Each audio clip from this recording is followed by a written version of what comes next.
নমস্কার, আমি ইন্দ্রাণী। নমস্কার, আমি অর্পিতা। শুরু করছি বিয়ন্ড পলিটিক্স, যুক্তি, তর্ক আর গপ্প।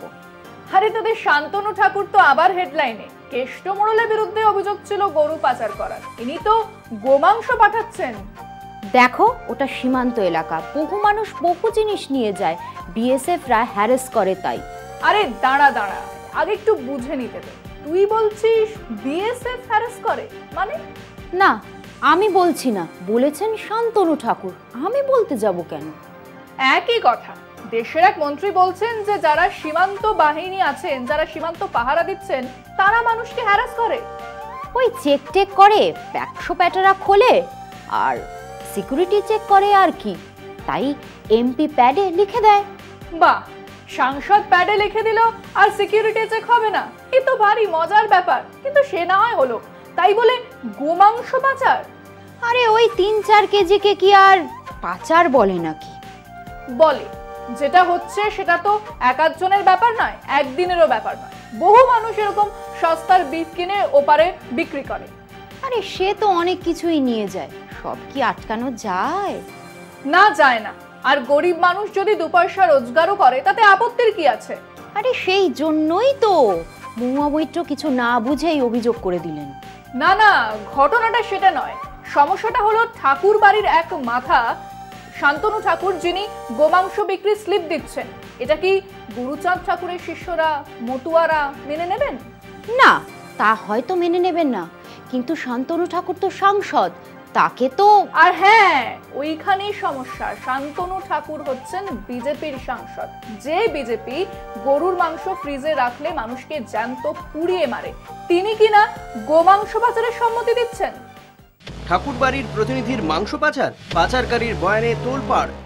কেন্দ্রীয় মন্ত্রীর প্যাডে স্লিপ নিয়ে গোমাংস পাচারের বিস্ফোরক দাবি। এ নিয়ে শান্তনু ঠাকুরকে নিশানা করে এক্স হ্যান্ডেলে পোস্ট করেন মহুয়া মৈত্র। এবার খোদ পাচারকারীর বয়ানে জোরালো হয়েছে বিতর্ক। পাচারকারী জিয়ারুল গাজীর দাবি, তাকে সপ্তাহে 2 দিন স্লিপ দেওয়া হতো। মন্ত্রীর প্যাডে দেওয়া স্লিপ দেখালেই সীমান্ত পেরিয়ে মসৃণভাবে পাচার হয়ে যেত গোমাংস। আমাদের সপ্তাহে 2 দিন পাই, সপ্তাহে আমাদের 2 দিন পাই আমরা। আচ্ছা, কতজনকে দেয় প্রতিদিন?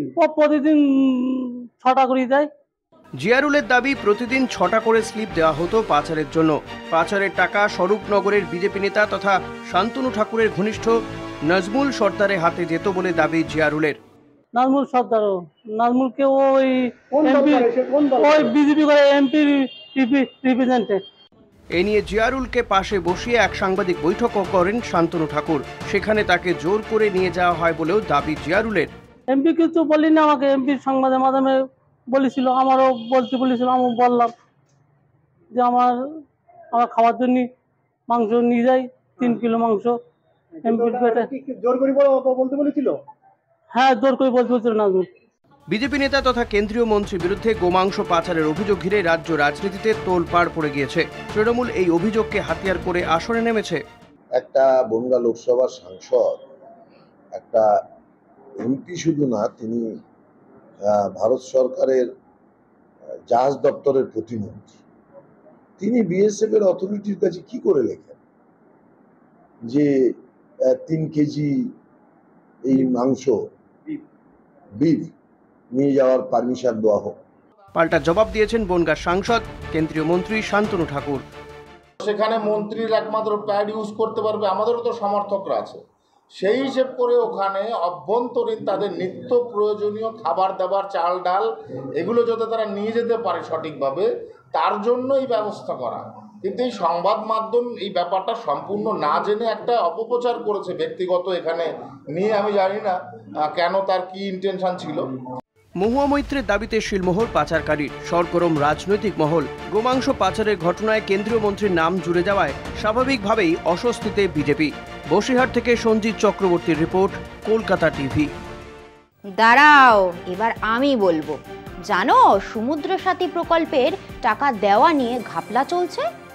সে একটা কেন, বহু বিষয় নিয়ে, বহু প্রকল্প নিয়ে ঘাপলা চলছে। হ্যাঁ, যারা সমুদ্র সাথী প্রকল্পে সমুদ্রে মাছ ধরতে যান, তাদের কিছু ভাতা দেওয়ার কথা বলা হয়েছিল, কিন্তু নাম লেখানোর সময় থেকে বিস্তর গরমিল চলছে। হ্যাঁ, এটাও জানি যে দক্ষিণ 24 পরগনার একজন মৎস্যজীবীও এই টাকা পাননি। অথচ ভাবো এই অঞ্চলের সাংসদ অভিষেক বন্দ্যোপাধ্যায় দুর্নীতিমুক্ত শাসনের কথা বলছেন। ঠিকই তো, সেই জন্য আমরাও এই খবর করেছি। দেখুন আমাদের প্রতিবেদন। শেষ রাজ্য বাজেটে সমুদ্র সাথী প্রকল্পে এপ্রিল ও মে এই 2 মাসে 10,000 টাকা ভাতা ঘোষণা করেছিল রাজ্য সরকার। মৎস্যজীবীদের তালিকা তৈরিতে বিস্তর বেনিয়মের অভিযোগে এবার সরব মৎস্যজীবী সংগঠনগুলি। গত 15ই জুনের পর থেকে বন্ধ সমুদ্র সাথী পোর্টাল, ফলে আবেদন প্রক্রিয়াও পুরোপুরি বন্ধ। সব মিলিয়ে অথই জলে প্রকল্পটি। এখনো পর্যন্ত একজন মৎস্যজীবীও এই ভাতা পাননি। কবে মিলবে এই ভাতা? হতাশ দক্ষিণ 24 পরগনার লক্ষাধিক সামুদ্রিক মৎস্যজীবী। সামুদ্রিক মৎস্যজীবীদের এই কার্ডেও ব্যাপক গরমিল প্রকাশ্যে এসেছে। আমার কার্ডের ভুল আছে, আমি যার জন্য ব্যাংক বিভাগে দরখাস্ত দিতে পারিনি, তার ভুল আছে। আবার হচ্ছে যাদের টোটো চালক, ভ্যান চালক, যারা হচ্ছে দোকানদারি করে তাদের হচ্ছে মৎস্যজীবী কার্ড, তাদের সামুদ্রিক ক্ষেত্র করা আছে। আমার হচ্ছে নোনা জলে চাষি করা রয়েছে। ঠিক আছে, এর জন্য আমি কিছু করতে পারছি না। যেটা ঢোকার কথা ছিল সেই টাকা যে 5,000 টাকা করে দেবে বলেছিল, সেই তো কিছু আসে। আমরা সাংগঠনিকভাবে সরকারকে নানাভাবে আবেদন করেছি। এই কয়েকদিন আগে আপনার 1 তারিখে কুলপি ব্লকে বিভিন্ন গ্রামের মৎস্যজীবীরা, 8টা গ্রামের মৎস্যজীবীরা তারা মাস পিটিশন দিয়েছে যে কার্ডগুলো সংশোধন করা হোক, যারা অমৎস্যজীবী তাদেরকে তাদের আবেদন বাতিল করা হোক, সমুদ্র সাথী প্রকল্পের জন্য আবেদন করেছে বাতিল করা হোক, এগুলো করে যাতে মৎস্যজীবীরা, প্রকৃত মৎস্যজীবীরা টাকা পায়। নির্দিষ্ট নিয়ম মেনেই কাজ হচ্ছে জানান দক্ষিণ 24 পরগনার সহ মৎস্য অধিকর্তা। অনলাইনে সেই অনলাইনগুলো ঝাড়াই পয়সাই করে আমরা আবেদনগুলোকে স্ক্রুটিনাইজ করে নিয়েছি। স্ক্রুটিনাইজ করে নিয়ে আমরা আমাদের যে প্রসেস অনুযায়ী আমাদের যিনি অ্যাপ্রুভিং অথরিটি এসডিও সাহেবের কাছে পাঠিয়েছিলাম। এসডিও সাহেবের অনলাইন সমস্ত কিছু সেটা এসডিও সাহেবের কাছে আমাদের কাছে চলে এসেছে এই অবধি। এবার হায়ার অথরিটি যেমন ইনস্ট্রাকশন দেবে তেমনই আমরা করব। সমুদ্র সাথী প্রকল্প নিয়ে বিজেপির নিশানায় শাসক দল। যারা সমুদ্রের ধারে কখনো যায়নি, যাতে তারা বেশি করে টাকা পয়সাগুলো ঝেড়ে নিতে পারে, সেই ব্যবস্থা এই সরকারের লোকজন, পার্টির শাসক দল করেছে। আর এই যে পোর্টাল বন্ধ করে দিয়েছে, এই পোর্টালের নিয়ম অনুযায়ী যাদের কেবলমাত্র লাইসেন্সে নাম আছে তারাই ওখানে আবেদন করতে পারবে, কিন্তু অঞ্চলগুলোতে দেদার বুধ ওয়ারি তাদের কোথায় কোথায় ক্যাডার আছে, কাকে ওই টাকাটা দিলে ভোটটা কেনা যাবে, সেই পলিসি নিয়ে তৃণমূল রাজনীতি করছে। প্রকৃত মৎস্যজীবীরা বঞ্চিত হচ্ছে। সমস্যার সমাধানের আশায় সামুদ্রিক মৎস্যজীবীরা। জেলায় জেলায় সালিশি সভা ডাকা হচ্ছে আর আইন কানুন নিজেদের হাতে তুলে নেওয়া হচ্ছে। অনেকটা ঠিক কথা, কিন্তু যেখান থেকে খবর সামনে আসছে সেখানে গিয়ে পুলিশ গ্রেফতার করছে। চোপড়ার জেসিবি অর্থাৎ তাজিমুল হাজতে, আরিয়াদহের জয়ন্ত সেও হাজতে। ঠিক কথা, কিন্তু এই একই রকম ঘটনা ঘটেছে পূর্ব বর্ধমানের জামালপুরেও। হ্যাঁ, সেখানকার খবর আমরাই প্রথম দিয়েছিলাম, আর পুলিশ গিয়ে সবাইকে গ্রেফতার করেছিল। গ্রেফতার করলে কি হবে? সবাই জামিন পেয়ে যাচ্ছে। না, চোপড়া বা আরিয়াদহের ঘটনায় জামিন পায়নি, তবে হ্যাঁ জামালপুরের ঘটনায় জামিন পেয়েছে এবং তারা নাকি অভিযোগকারীদের ভয়ও দেখাচ্ছে। চোপড়ার পর জামালপুর, খাপ পঞ্চায়েত নিয়ে উত্তাল রাজনীতি। অভিযোগের তীর শাসক দলের নেতাদের দিকে। জামালপুরের ঘটনায় চাঞ্চল্যকর মোড়। পুলিশের পাঠানো নোটিশ হাতে পেতেই চুপিসারে আদালতে আত্মসমর্পণ, পরে জামিনে মুক্ত 12 অভিযুক্ত। নোটিশ গিয়েছে মূল অভিযুক্ত আজাদ রহমানের কাছেও, কিন্তু 12 জন অভিযুক্ত জামিন পেলেন কিভাবে? পরিবারের অভিযোগ, লঘু ধারা দেওয়ার কারণে জামিন পেয়েছেন তারা। স্তম্ভিত এলাকাবাসী, আতঙ্কিত পরিবার। সালিশি সভায় হাজিরা না হওয়ায় বাড়িতে ঢুকে মারধর, খুনের হুমকি, শ্লীলতাহানির অভিযোগ উঠেছিল আজাদ রহমানের বিরুদ্ধে। জামালপুরের কুবাজপুরের ঘটনা। বিচারাধীন বিবাদ আদালতের বাইরে সালিশি সভায় মিটিয়ে নেওয়ার জন্য ডাকা হয়েছিল বৃদ্ধ দম্পতি ও তাঁর ছেলেকে।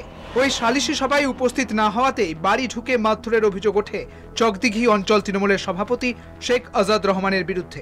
রবিবার পুলিশ তাকেও নোটিশ পাঠায়। আত্মসমর্পণ ও জামিনের ঘটনায় প্রশ্ন উঠছে, কিভাবে সুবিচার পাবেন নিগৃহীতরা? নিজেদের বাড়িতে তাঁরা ফিরতে পারবেন কবে?